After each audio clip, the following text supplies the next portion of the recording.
13 വയസ്സുള്ള കുട്ടിയുടെ മനസ്സിന്റെ ഉള്ളിൽ എങ്ങനെയാണ് ലൈംഗികതയുടെ ചിന്ത കടന്നു വന്നത്? നാം എല്ലാവരും ഇത്രത്തോളം സ്നേഹിക്കുന്ന നമ്മുടെ മക്കളെ അള്ളാഹു നല്ല വഴിയിലാക്കി തരട്ടെ. അതിന് നാം എന്ത്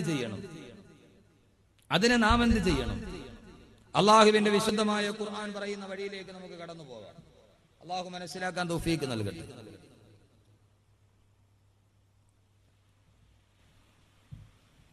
നമ്മുടെ മക്കൾ നന്നാകണമെന്ന തോന്നൽ നമുക്ക് എപ്പോഴാണ് ഉണ്ടാകേണ്ടത്?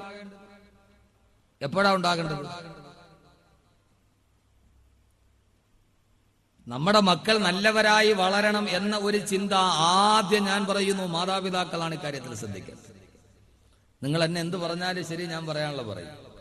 നമ്മുടെ മക്കൾ നന്നാകാത്തതിന്റെ ഏറ്റവും പ്രധാനപ്പെട്ട 80% മാതാപിതാക്കളാണ്.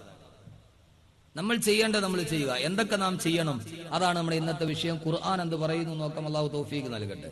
സഹോദരിമാരൊക്കെ കേട്ടിരിക്കും നന്നായി. ഓരോ മാതാപിതാക്കളും കേട്ടിരിക്കും. നമ്മുടെ മക്കളോടുള്ള എല്ലാവർക്കും മക്കളോട് വലിയ സ്നേഹമാണ്. എല്ലാവരും മക്കളെ വളർത്തുന്നത് അവരിലൊരു പ്രതീക്ഷ കണ്ടിട്ടാണ്, അല്ലേ? അങ്ങനെയല്ലേ? അങ്ങനെയാണോ? അല്ലേ? അതെ, മക്കളെ വളർത്തുന്ന മക്കളോടുള്ള സ്നേഹം. ആദരവായ പ്രവാചകൻ പോലും മകൻ മരിച്ചപ്പോൾ കരഞ്ഞുപോയി എന്നാണ്. മരിച്ചപ്പോൾ കരഞ്ഞുപോയി എന്നാണ്. മഹാഭാരതത്തിലെ കൗരവർ എന്ന് പറയുന്ന ഒരു വിഭാഗം ലോകത്തിൽ മക്കളുടെ കാര്യത്തിൽ ഏറ്റവും കൂടുതൽ ദുഃഖിച്ചത് എനിക്ക് തോന്നുന്നു ധൃതരാഷ്ട്രരാണ്. കാരണം സ്വന്തം മക്കൾക്ക് ദൂ ചേർത്ത് പേരിടേണ്ടി വന്ന ചരിത്രത്തിലെ ഏകപിതാവ് ധൃതരാഷ്ട്രരാണ്. ദുര്യോധനൻ, ദുശാസനൻ. ദൂ എന്ന് ചേർത്താൽ തന്നെ ദുർഭാഗ്യത്തിന്റെയും ദുർമാർഗത്തിന്റെതുമാണ്, അല്ലേ? ദൗർഭാഗ്യശാലി, ദുർമാർഗി എന്ന് പറയും പോലെ തനിക്കുണ്ടായ 101 മക്കൾക്കും ദൂ ചേർത്ത് പേരിടേണ്ടി വന്ന ചരിത്രത്തിലെ ഏകപിതാവ് ധൃതരാഷ്ട്രരാണ്. എങ്കിലും ആ പുത്രരോടുള്ള വല്ലാത്ത സ്നേഹമാണ് ധൃതരാഷ്ട്രരെ അന്ധനാക്കി മാറ്റിയത്. നമ്മൾ പറയുന്നത് ധൃതരാഷ്ട്രാലിംഗനം എന്ന് പറയുന്ന മാതിരി തന്റെ മക്കളോടുള്ള അദമ്യമായ സ്നേഹമാണ് സഹോദര മക്കളായ പാണ്ഡവരെ വനവാസത്തിലൂടെ ധൃതരാഷ്ട്രരെ പ്രേരിപ്പിച്ചത്. എന്നിട്ട് പോലും ആ മക്കളെ ഇത്രയേറെ സ്നേഹിച്ച ധൃതരാഷ്ട്രർ രാമന് വനവാസത്തിന് പോകേണ്ടി വന്നത് കൈകേയിയുടെ പുത്രനോടുള്ള സ്നേഹം കാരണത്താലാണ്. സ്വന്തം പുത്രനായ ഭരതന് രാമരാജ്യം കൊടുക്കണമെന്ന ആഗ്രഹത്താൽ കൈകേയിയുടെ ഭർത്താവായ പേരെന്തുവാ, രാമന്റെ അച്ഛന്റെ പേരെന്തുവാ, ദശരഥ മഹാരാജാവ്. അത് തന്നെ, ദശരഥ മഹാരാജാവ് കൈകേയിയുടെ യുദ്ധത്തിന് പോയപ്പോ തേരിന്റെ ചക്രം താന്നുപോയി. ചക്രം ഉയർത്താൻ സഹായിച്ചപ്പോൾ കൈകേയി ചോദിച്ചു, ഞാനൊരു സമയത്തൊരു വരം ചോദിച്ചു, നിങ്ങൾ തരണം. ആ അടിസ്ഥാനത്തിൽ ദശരഥ മഹാരാജാവ് പറഞ്ഞു, നീ ആവശ്യമുള്ളപ്പോ ചോദിച്ചോ, ഞാൻ തന്നേക്കാം. രാമനെ അയോധ്യയുടെ രാജാവാക്കുന്ന കിരീടധാരണത്തിന്റെ അന്ന് പുത്രസ്നേഹം മനസ്സിൽ വീർപ്പുമുട്ടിയ കൈകേയി എന്ന മാതാവ് പറഞ്ഞു, രാമനെ ആക്കിയാ പോരാ, എന്റെ മകനായ ഭരതനെ ആക്കണം. സ്വന്തം പുത്രനോടുള്ള വല്ലാത്ത സ്നേഹമായിരുന്നു രാമനെ വനവാസത്തിന് വേണ്ടി പോകാൻ പ്രേരിപ്പിക്കപ്പെട്ടത്. എന്റെ പ്രിയപ്പെട്ട സഹോദരങ്ങളെ, ലോകത്ത് മക്കൾക്ക് വേണ്ടി തന്റെ മകനായ അർജുനൻ യുദ്ധത്തിൽ ജയിക്കണമെന്ന ഏറ്റവും വലിയ ആഗ്രഹമായിരുന്നു മഹാവിഷ്ണുവിനെ യാചക വേഷം കെട്ടി, ദേവേന്ദ്രനെ യാചക വേഷം വെട്ടി കർണന്റെ കവചകുണ്ടലങ്ങൾ ഇരന്നു വാങ്ങാൻ പ്രേരിപ്പിച്ചത് മകനായ അർജുനനോടുള്ള വല്ലാത്ത സ്നേഹമായിരുന്നു. കർണനും അർജുനനും തമ്മിൽ ഏറ്റുമുട്ടിയാൽ അർജുനൻ ജയിക്കില്ല. കാരണം കർണന്റെ കാതുകളിൽ 2 കവചകുണ്ടലങ്ങൾ ഉള്ളിടത്തോളം കാലം കർണനെ തോൽപ്പിക്കാൻ കഴിയില്ല. അവസാനം സാക്ഷാൽ ദേവേന്ദ്രൻ എന്തു ചെയ്തു എന്നറിയുമോ? യാചകന്റെ വേഷം കെട്ടി കർണന്റെ മുമ്പിൽ പോയി കവചകുണ്ടലങ്ങൾ എരന്നു വാങ്ങി തന്റെ മകനെ ജയിക്കാൻ വേണ്ടി സഹായിച്ചു. മഹാഭാരതത്തിൽ മക്കളോടുള്ള കഥ. ദ്രോണൻ എന്ന് പറയുന്ന ഏറ്റവും വലിയ സായുധശാലി ഉണ്ടായിരുന്നു. ദ്രോണൻ യുദ്ധം ചെയ്തുകൊണ്ട് നീങ്ങുമ്പോ ദ്രോണരെ തളയ്ക്കാൻ ഒരു മാർഗവും കാണാതെ ദ്രോണർക്കൊരു മകനുണ്ട്, അശ്വത്ഥാമാവ് മരിച്ചു എന്ന് പറഞ്ഞാൽ പുത്രനോടുള്ള സ്നേഹം കാരണത്താൽ ദ്രോണര് തളർന്ന് താഴെയിരിക്കുന്ന ദ്രോണരെ വധിക്കാൻ എളുപ്പമാണ് എന്ന് പറഞ്ഞ അവർ വിളിച്ചു പറഞ്ഞു, അശ്വത്ഥാമാവ് കൊല്ലപ്പെട്ടു എന്ന് വിളിച്ചു പറഞ്ഞപ്പോൾ മകൻ മരിച്ചു എന്ന് തളർന്നിരുന്ന ദ്രോണരെയാണ് അർജുനൻ അമ്പെയ്തു കൊന്നത് എന്ന് മഹാഭാരതം. ലോകത്തെവിടെ നോക്കിയാലും പുത്രസ്നേഹത്തിന്റെ 1000 ശേഷിപ്പുകൾ നാം കാണുമ്പോൾ, എന്റെ പ്രിയപ്പെട്ട ചെറുപ്പക്കാരോട്, എന്റെ ശബ്ദം കേൾക്കാനെത്തിയ എന്റെ പ്രിയപ്പെട്ട യുവാക്കള് ധാരാളമുള്ള ഈ സദസ്സിൽ ഞാൻ ഓർമ്മിപ്പിക്കുകയാണ്, നമ്മുടെ മക്കൾ നല്ലവരായി വളരണമെങ്കിൽ ആ ചിന്ത നമുക്കെപ്പോഴുണ്ടാകും. എപ്പോഴാ ഉണ്ടാകണ്ടേ? നമുക്ക് സാധാരണ അള്ളാഹുവേ എന്റെ മകൻ നന്നാവണമെന്ന് തോന്നണപ്പെടാ.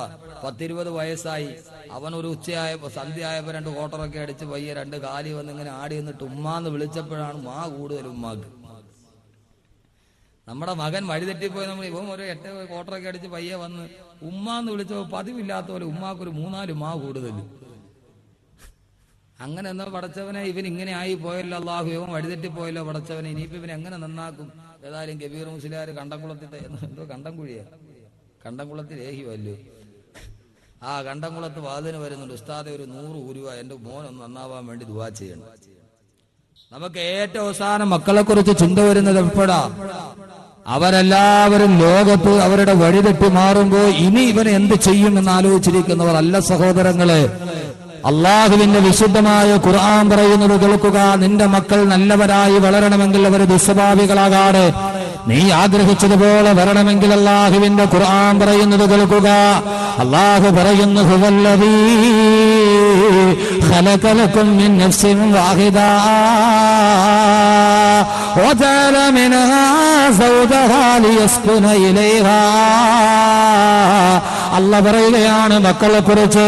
എന്റെ ശബ്ദം കേൾക്കാനെത്തിയ എന്റെ പ്രിയപ്പെട്ട സഹോദരങ്ങളോട്, ഓരോ മാതാപിതാക്കളോടും നാളെ ഭാവിയുടെ പ്രതീക്ഷയായി മക്കളെ വളർത്തുന്ന, നാളെ ജീവിതത്തിന്റെ സായാഹ്ന ഘട്ടത്തിലെ മക്കളെ കൈപിടിച്ച് നടക്കാമെന്ന് ആഗ്രഹിക്കുന്ന എന്റെ ഓരോ മാതാപിതാക്കളും അങ്ങനെയാണ് മക്കളെ വളർത്തുന്നതെങ്കിൽ എന്റെ പ്രിയപ്പെട്ട സഹോദരങ്ങളെ, ആ സന്താനങ്ങൾ വളരേണ്ട സാഹചര്യം എന്താ?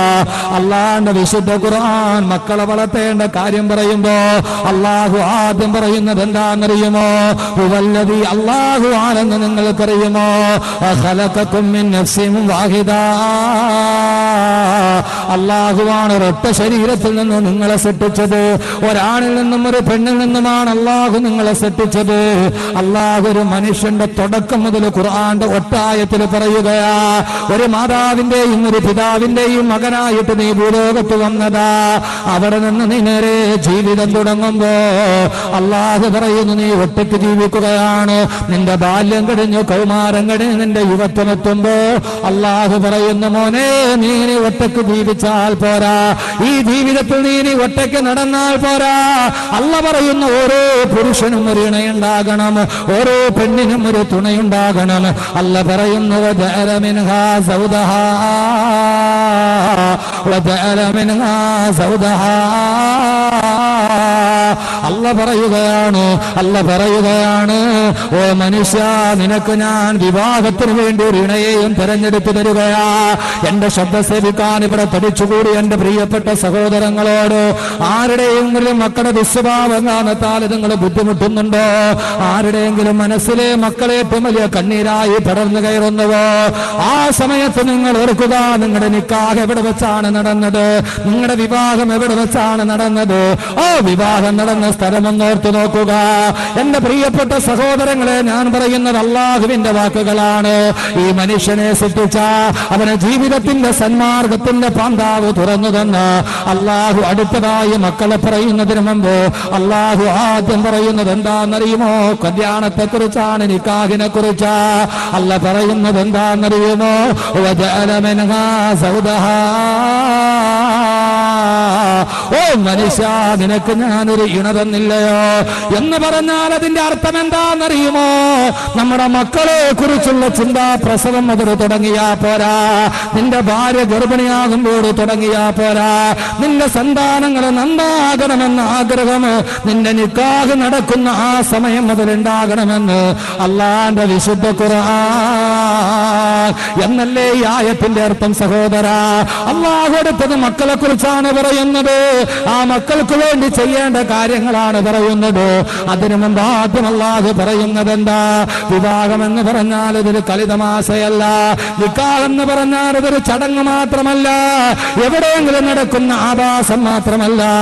അങ്ങനെയാണല്ലോ കാട്ടിയത്. അള്ള പറയുന്നു നിക്കാഹ് എന്ന് പറയുന്നത് ഒരു തലമുറയുടെ തുടക്കമാണ്. നിനക്ക് കുഞ്ഞുങ്ങൾ ഉണ്ടാകുന്നതിന്റെ തുടക്കമാണ് നിന്റെ വിവാഹം. ആ വിവാഹം പവിത്രമാകണേ, ആ വിവാഹം പവിത്രമായ സ്ഥലത്ത് വെച്ചാകണേ, ആ വിവാഹം നീ നല്ല രീതിയിൽ നടത്തണേ എന്ന് അള്ളാന്റെ വിശുദ്ധ ഖുർആൻ. എന്ന് പറഞ്ഞാൽ അതിന്റെ അർത്ഥം എന്താ? അള്ളാന്റെ റസൂല് വിവാഹത്തിന്റെ കാര്യത്തിൽ രണ്ട് കാര്യമാണ് ശ്രദ്ധിക്കാൻ പറഞ്ഞത്. ഒന്ന്,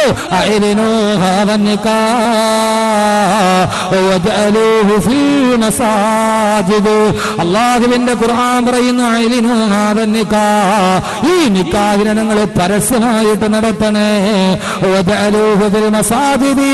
നിന്റെ ഓരോരുത്തരുടെയും നിക്കാഹ് നീ പള്ളിയിൽ വെച്ച് നടത്തണേ എന്ന് നബി മുഹമ്മദ് വിവാഹ ചന്തയിലോ മാത്സര്യ ബുദ്ധിയോടെ കോടികളെറിഞ്ഞ് പകട് കളിക്കുന്ന സമുദായത്തിന്റെ നടുവില് എല്ലാവരും നിക്കാഹ് നടത്തുന്നത് ഇവിടെ വെച്ചാ. ചിലർ ഓഡിറ്റോറിയത്തിൽ വെച്ച് നടത്താറുണ്ട്, ചിലർ സിനിമാ കോട്ടയിൽ വെച്ച് നടത്താറുണ്ട്. എല്ലാ ആഭാസങ്ങളുടെ നടുവില് ഇന്ത്യൻ ഉരുക്ക് വ്യവസായി ലക്ഷ്മി മിത്തലിന്റെ പെണ്ണിനെ കെട്ടിച്ചപ്പോ മകളുടെ കല്യാണത്തിന് ഒരു നേരം എടുക്കാനുള്ള സാരിക്ക് 40 ലക്ഷം രൂപ വിലയാണെങ്കിൽ ആർഭാടങ്ങൾ വലിച്ചെറിഞ്ഞ് ലോകത്തിന്റെ ആഭാസങ്ങളുടെ ഹറാമുകളുടെ നടുവിൽ വെച്ച് നിക്കാഹ് നടത്തുമ്പോ എന്റെ സഹോദര, ഈ വാക്ക് നിങ്ങൾ എങ്ങനെ പരിഗണിച്ചാലും കുഴപ്പമില്ല, എങ്ങനെ ഭരിച്ചാലും കുഴപ്പമില്ല. അള്ളാഹുവിന്റെ പ്രവാചകൻ പറയുകയാ, ഒരു നിക്കാഹ് എന്ന് പറഞ്ഞാൽ ഒരു മനുഷ്യന്റെ ജീവിതത്തില്, ഒരു പുരുഷന്റെ ഒരു പെണ്ണിന്റെ ജീവിതത്തിന്റെ വഴിത്തിരിവാണ്, അവന്റെ ജീവിതത്തിന്റെ പ്രധാന കർമ്മമാണ്. ഓ കർമ്മം നീ പള്ളിയിൽ വെച്ച് നടത്തണേ. കാരണം ലോകത്തിലെ ആദ്യത്തെ നിക്കാഹ് നടന്നത് സ്വർഗത്തിൽ വെച്ചാ. ആദം നബിയെയും ഹവ്വാ ബീവിയുടെയും നിക്കാഹ് അല്ലാഹു നടത്തിയത് സ്വർഗത്തിൽ വെച്ചാണ്. അതുകൊണ്ട് നിക്കാഹ് സ്വർഗത്തിൽ വെച്ച് നടത്തപ്പെടേണ്ടതാ. ഓരോ നിക്കാഹും ഈ ഭൂമിയിലെ സ്വർഗത്തിൽ വെച്ച് നടത്തപ്പെടട്ടെ എന്ന് അള്ളാന്റെ വിശുദ്ധ ഖുർആൻ. മക്കളെ കുറിച്ച് പറയുന്നതിന് മുമ്പ് അള്ളാഹ് പറയുന്നത് എന്തിനെ കുറിച്ചാ? നിക്കാഹിനെ കുറിച്ചാ. അതുകൊണ്ട് മക്കൾ നന്നാവണമെങ്കിൽ ആദ്യം നിക്കാഹ് നല്ലെടുത്ത് വെച്ച് നടത്തണം. നമ്മൾ എവിടെ വെച്ചാ കല്യാണം നടത്തണേ? എവിടെ വെച്ചാ നമ്മൾ നിക്കാഹ് നടത്തണേ? പള്ളി വെച്ച് നിക്കാഹ് നടത്തോ? അള്ളാന്റെ റസൂൽ വന്ന് രണ്ട് കാര്യങ്ങൾ നിങ്ങൾ ശ്രദ്ധിക്കണം. ഒന്ന്, ഐലിനു ഹാദ നിക്കാഹ്, നിക്കാഹ് പരസ്യമായിട്ട് നടത്തണം, രഹസ്യമായ കല്യാണം പാടില്ല. ഐലിനു ഹാദ നിക്കാഹ്, ഈ നിക്കാഹിനെ നിങ്ങൾ പരസ്യപ്പെടുത്തണം, രഹസ്യ നിക്കാഹ് പാടില്ല. എന്ന് പറഞ്ഞാൽ രാത്രിയിൽ കൈ പിടിച്ച് കയറിക്കൊണ്ട് വന്നിട്ട് ഇതൊന്നും നിക്കാഹ് തരാൻ പറയാൻ പറ്റൂല. 4 പേരുടെ മുമ്പിൽ വെച്ച് പരസ്യമായിട്ട് തന്നെ നടത്തണം. ആ വാപ്പയും ഉമ്മയൊക്കെ അറിഞ്ഞ് പരസ്പരം കണ്ട് പറഞ്ഞ് ബോധിച്ച് സംസാരിച്ച് നിങ്ങൾക്ക് കുടുംബമൊക്കെ ഒത്തതാണോ എന്നൊക്കെ നോക്കി പരസ്യമായിട്ട് നടത്തണം. അല്ലാതെ ചുമ്മാ മിസ് കോൾ അടിച്ചിട്ട് നീ അവിടെ 10 മണിക്ക് ബസ് സ്റ്റാൻഡിൽ ഇരുന്നേരം ഞാൻ വരാം, നമുക്ക് രണ്ടുപേരും കൂടെ തെങ്കാശിക്ക് പോകാന്ന് പറഞ്ഞാൽ അഡ്ജസ്റ്റ്മെന്റ് നിക്കാഹ് ശരിയാവില്ല. ഒന്ന്, നിക്കാഹ് പരസ്യമായിട്ട് നടത്തണം. രണ്ടാമത്തേത് നിക്കാഹ് പള്ളിയിൽ വെച്ച് നടത്തണം. എന്റെ പ്രിയപ്പെട്ട ചെറുപ്പക്കാർ ഒത്തിരി ഉണ്ടല്ലോ. എന്റെ പ്രിയപ്പെട്ട സൗരങ്ങളെ, ഞാനൊന്ന് ചോദിക്കട്ടെ, ഹൈന്ദവരുടെ കല്യാണം നടക്കണം എവിടെ വെച്ചാ? എവിടെ വെച്ചാ? അമ്പലത്തിൽ. ക്രിസ്ത്യാനിയുടെ കല്യാണം നടക്കണം എവിടെ വെച്ചാ? പള്ളിയിൽ. മേത്തന്റെ കല്യാണം എവിടെ വെച്ചാ? സിനിമാ കോട്ടയിൽ. ഹൈന്ദവരുടെ കല്യാണം അമ്പലത്തിൽ വെച്ച്, ക്രൈസ്തവ സഹോദരങ്ങളുടെ കല്യാണം പള്ളിമേടയിൽ വികാരിയുടെ സാന്നിധ്യത്തില്. നമ്മുടെ കല്യാണം മുയിലാരും വേണ്ട, മുക്രിയും വേണ്ട, അവരെ വിളിച്ചു വലിച്ച് എവിടെയെങ്കിലും കൊണ്ടുപോയി ഓഡിറ്റോറിയത്തിൽ വെച്ച്. നീ ആരെയാ സഹോദരങ്ങളെ പിൻപറ്റുന്നത്? ഇത് പറയുമ്പോ ആർക്കും ഇഷ്ടപ്പെടൂല. ആ ഓഡിറ്റോറിയത്തിൽ കയറിയിട്ട് സർവ്വ ഹറാമം നടന്നു. ഓഡിറ്റോറിയത്തിന്റെ ഫ്രണ്ട് നിര നോക്കിയാൽ നമ്മളവർക്ക് ഏതോ രാഷ്ട്രീയ പാർട്ടിയുടെ വനിതാ സമ്മേളനം നടക്കുകയാണ്. ഓഡിറ്റോറിയം നിറച്ച പെണ്ണുങ്ങൾ, പുരുഷന്മാര് 4-1 കാണുള്ളൂ.